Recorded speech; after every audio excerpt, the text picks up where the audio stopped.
స్వచ్ఛ ఆంధ్రప్రదేశ్ సాధనలో భాగంగా గౌరవ ముఖ్యమంత్రి శ్రీ నారా చంద్రబాబు నాయుడు గారు, గౌరవ ఎమ్మెల్యే శ్రీమతి వేమిరెడ్డి ప్రశాంత్ రెడ్డి మేడం గారు ఆదేశాల మేరకు పారిశుద్ధ్య అవగాహన ర్యాలీలో పాల్గొన్న ప్రతి ఒక్కరికి పేరు పేరున నా హృదయపూర్వక నమస్కారాలు తెలుపుకుంటున్నాను. ఆంధ్రప్రదేశ్ రాష్ట్రాన్ని దేశంలోని అత్యంత పరిశుభ్ర రాష్ట్రంగా తీర్చిదిద్దాలనే లక్ష్యంతో ఈరోజు ముఖ్యమంత్రి వర్యులు శ్రీ నారా చంద్రబాబు నాయుడు గారు స్వచ్ఛ ఆంధ్ర స్వచ్ఛ దివస్ కార్యక్రమాన్ని ప్రారంభించడం జరిగింది. ఇలాంటి వినూత్న కార్యక్రమంలో మీతో కలిసి నేను భాగస్వామి కావడం నాకు చాలా సంతోషంగా ఉంది. సీఎం చంద్రబాబు గారు ప్రతి నెల 3వ శనివారాన్ని స్వచ్ఛాంధ్ర స్వచ్ఛ దివస్ రోజుగా ప్రకటించారు. మన వంతుగా స్వచ్ఛాంధ్ర స్వచ్ఛ దివస్ కార్యక్రమంలో ప్రతి ఒక్కరూ భాగస్వాములు అయ్యి పరిశుభ్రత కోసం పాటుపడాల్సిన అవసరం ఉంది. పరిశుభ్రత ఎక్కడ ఉంటే ఆరోగ్యం అక్కడ ఉంటుంది.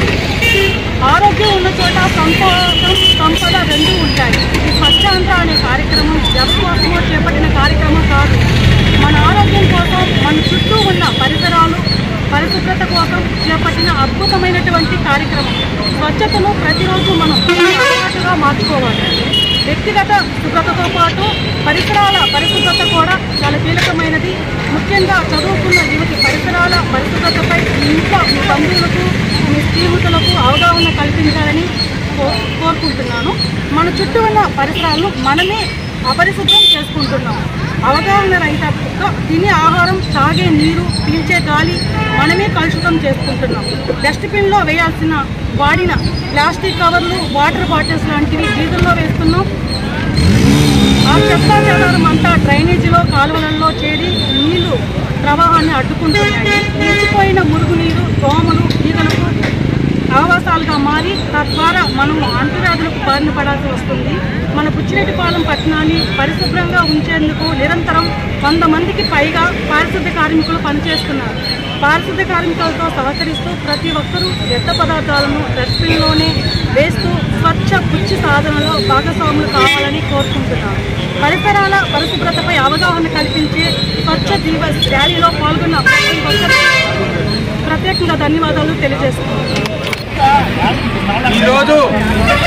ఈరోజు మన గౌరవ రాష్ట్ర ముఖ్యమంత్రి వర్యులు, మన రాష్ట్ర గౌరవ ఉప ముఖ్యమంత్రి వర్యులు, గౌరవ పట్టణ శాఖ పురపాలక శాఖ మంత్రులు, మన జిల్లా కలెక్టర్ వారి ఆదేశాల మేరకు, మన ఎమ్మెల్యే గారి ఆదేశాల మేరకు, మన ఎంపీ గారి ఆదేశాల మేరకు స్వచ్ఛాంధ్ర స్వచ్ఛ దివస్ ప్రోగ్రాము ప్రతి నెల 3వ శనివారము ఇంటింటికి వెళ్ళి ర్యాలీలు జరిపి ఒక పారిశుభ్రతపై అవగాహన కల్పించేదాని విధంగా ప్రతి ఒక్కరికి అవగాహన కల్పించాలని ఆదేశించి ఉన్నారు. అందులో భాగంగా ఈరోజు మన అంబేద్కర్ గారి విగ్రహం దగ్గర బాంబే రోడ్లో గౌరవ చైర్పర్సన్ గారు, గౌరవ వార్డు కౌన్సిలర్లు, మన మెప్మా సిబ్బంది, మన పురపాలక సిబ్బంది, పత్రికా విలేకరులు అందరి సమక్షంలో అందరితో ఈరోజు ర్యాలీ జరపడం జరిగింది. ప్రతి షాపు వద్దకు వెళ్ళి అందరం కలిసి పరిశుభ్రతపై అవగాహన కల్పించి మీరు ఎవరు కూడా రోడ్డు మీద చెత్త వేయద్దు, పర్యావరణాన్ని కాపాడండి, మన ఊరిని శుభ్రంగా ఉంచండి అని అందరికీ తెలియపరచడం జరిగింది. ఇది ప్రతి ఒక్కరూ పాటించాలని మనకు ఉన్న దాదాపు 55,000 మంది జనాభా అందరికీ ఈరోజు ప్రతి ఒక్కరికి నేను విన్నవించుకుంటున్నాను. దయచేసి మీరు పుట్టలో పెట్టుకొని తడి చెత్త, పొడి చెత్త, ప్రమాదకరమైన చెత్త వేరు చేసుకొని మన మున్సిపల్ సిబ్బందికి, మన మున్సిపల్ వాహనాలకు అందించాలని ప్రతి ఒక్కరికి మనవి చేస్తూ కోరుకుంటున్నాను. ఈ స్వచ్ఛాంధ్ర స్వచ్ఛ దివస్లో కార్యక్రమంలో పాల్గొన్న మా చైర్పర్సన్ గారికి, మా కౌన్సిలర్లకు, మా సిబ్బందికి, మా మెప్మా సిబ్బందికి, పత్రికా విలేకరులకు అందరికీ నేను ప్రత్యేక ధన్యవాదాలు తెలియజేసుకుంటున్నాను.